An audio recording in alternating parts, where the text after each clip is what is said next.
Shalom.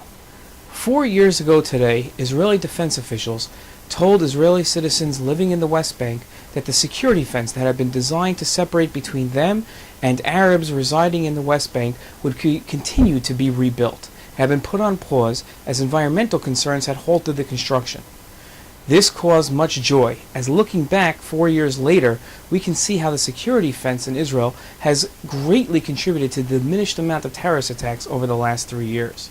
The fence created a boundary, and with that boundary came safety. In this essay, I like to examine the idea of boundaries. When it comes to relations with others, a famous poet, Robert Frost, addressed the benefits of boundaries when he wrote, "Good fences make good neighbors."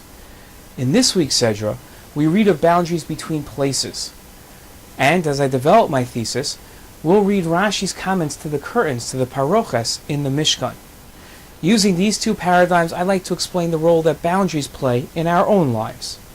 Above all else, boundaries separate between objects, people, places, and in the abstract, even ideas. A shelf in a pantry separates between spices. A curtain separates first class and coach passengers on an airplane.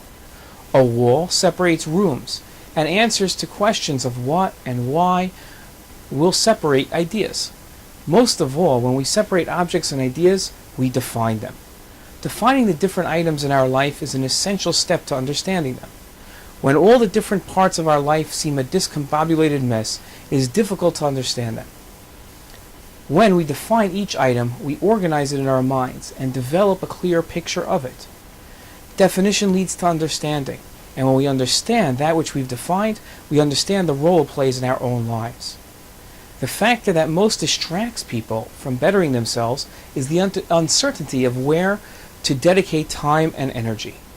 With everything on one's plate, family, friends, work, community, charity projects, Torah study, prayer, and all of our other interests, it is difficult to find the balance and know where to focus our efforts.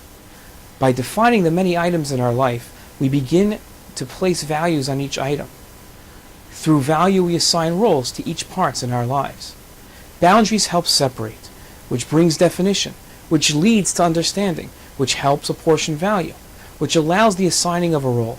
When everything on our plate has a specific role, we identify its purpose, and we find it easier to know where to expend our energy. Boundaries are more than simply keeping neighbors in their place.